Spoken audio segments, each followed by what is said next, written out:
So let's go back. So what qualifies you? So you started out in the civil rights movement in your work. Well, my formative experience was as a college-age young man, guy, working for something called the Citizenship Education program of Martin Luther King's organization, which was the Southern Christian Leadership Conference. Mm-hmm. And my dad was on the executive committee of SCLC. Mm-hmm. I had grown up in the South, so that definitely shaped my outlook, stayed with me. So you were involved in, I know Ella Baker was a leader in some of the citizenship education initiatives during that time. So you're involved in citizen education, helping citizens understand what it is to be a citizen and be a part of the solutions in the world, in the country, and also some of the larger movements that were going on then, right?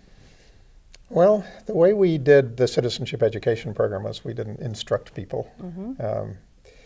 It was based on something called the folk school tradition from Scandinavia.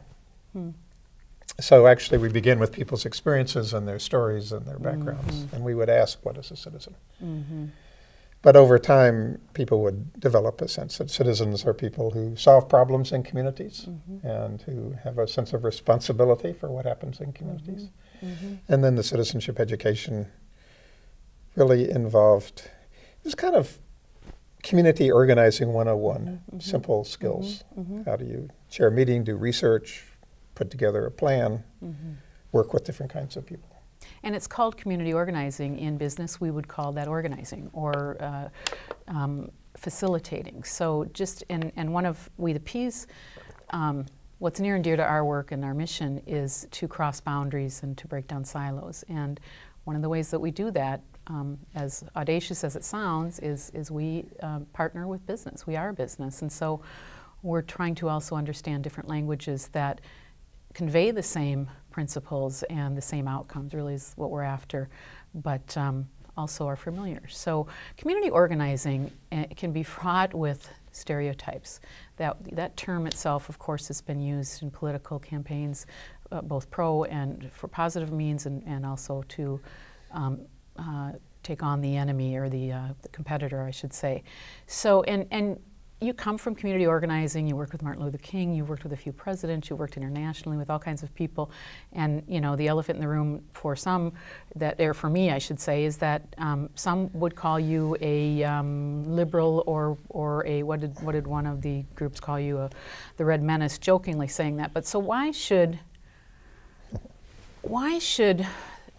our audience, or me as a business person, why should I buy your shtick? Why should I believe what you have to say? Or is it possible that you're just trying to infiltrate my head with some Edward Bernays psycho?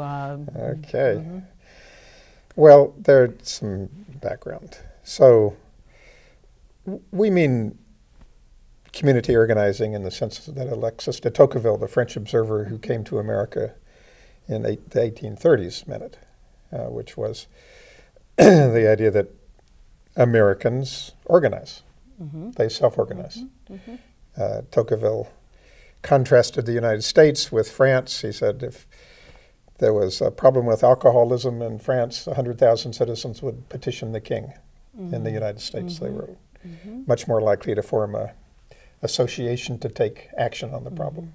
And in fact, Tocqueville said that in a democratic country,